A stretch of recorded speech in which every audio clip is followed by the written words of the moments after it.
स्थापना करने वाले, नारी के मुक्तिदाता, पीड़ित शोषित गरीबों के मसीहा, विश्व रत्न, भारत रत्न एवं संविधान के निर्माता बोधिसत्व बाबा साहब डॉक्टर भीमराव अम्बेडकर जी के चरणों में मेरा सच्चा नमन। यहाँ पे उपस्थित आदरणीय हमारे भाई बहन एवं उपस्थित हमारे गुरुजन जी को हमारी तरफ से जय भीम, नमो बुद्धाय। आज बाबा साहब के बारे में हम लोग संघर्ष उनका क्या है क्या नहीं हम लोगों ने अच्छे से जाना, आप लोग जानते भी उनके बारे में, लेकिन संघर्ष के साथ साथ हम आपके अधिकारों की बात करेंगे कि हमारे फंडामेंटल राइट क्या हैं जो बाबा साहब भीमराव अम्बेडकर ने हमको दिए हैं। क्योंकि आप जानते हैं कि संविधान क्या है। संविधान एक कानूनी दस्तावेज है जो कि हमारे देश को चलाने के लिए होता है, लेकिन हमारे बाबा साहब भीमराव अम्बेडकर ने बोला था कि हमारा संविधान कानून दस्तावेज ही नहीं बल्कि एक न्याय, समानता और स्वतंत्रता का एक मार्ग है। क्योंकि अगर आप इस पे मार्ग पे चलते रहेंगे तो आप एक अच्छी ऊंचाइयों तक पहुंच पाएंगे। जैसे कि हमारे फंडामेंटल राइट उन्होंने 6 दिए हैं और वैसे 7 थे, अब इस टाइम पे प्रेजेंट में 6 हैं। जैसे कि समानता का अधिकार दिया और स्वतंत्रता का अधिकार, शोषण के विरुद्ध अधिकार और धर्म की स्वतंत्रता का अधिकार, सांस्कृतिक और शिक्षा संबंधी अधिकार। जैसे कि समानता का अधिकार हम लोगों को दिया, जैसे धर्म, लिंग, जाति आदि पर आप भेदभाव नहीं कर सकते हैं।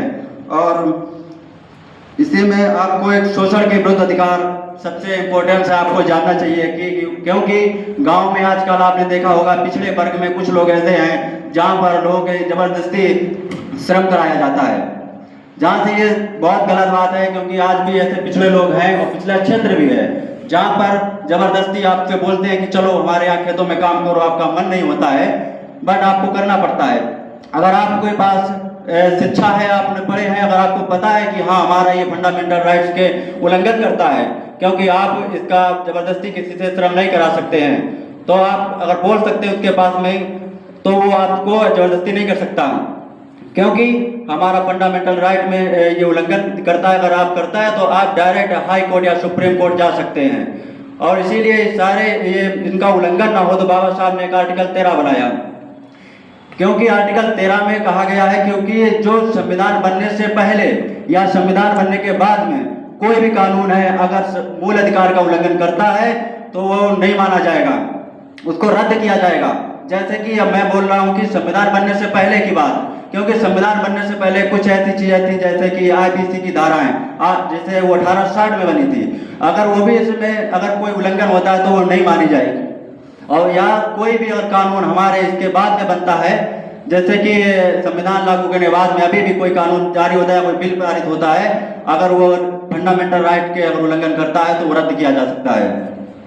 और इसीलिए बाबा साहब भीमराव अम्बेडकर ने हमारे आर्टिकल 32 को, जिसमें संविधान का औपचारिक बताया कि संवैधानिक उपचार दिया इसमें, क्योंकि आर्टिकल 32 एक ऐसी चीज है क्योंकि इसमें अगर आपके पास कोई उल्लंघन हो रहा है तो आप डायरेक्ट सीधे सुप्रीम कोर्ट, हाई कोर्ट पहुंच सकते हैं और अपनी बात को रख सकते हैं, क्योंकि सुप्रीम कोर्ट और हाई कोर्ट ही हमारे मौलिक अधिकारों का उल्लंघन करने नहीं देगा।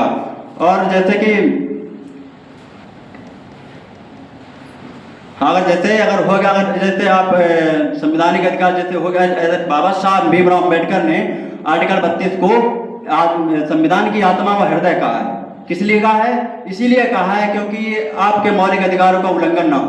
मौलिक अधिकार हमारे जीवन के लिए बहुत महत्वपूर्ण, हमको लोगों को जानना चाहिए, क्योंकि मौलिक अधिकार अगर हैं ग्राम, समाज या गांव में कहीं में भी आपको इन सबकी जरूरत पड़ सकती है। आप कहीं घूम रहे हैं, फिर रहे हैं, कुछ भी कर रहे हैं, यह आपको स्वतंत्रता देता है। और समानता का भी इसी में बोला है। अगर अभिव्यक्ति की स्वतंत्रता जैसे कि इसमें दिया गया है,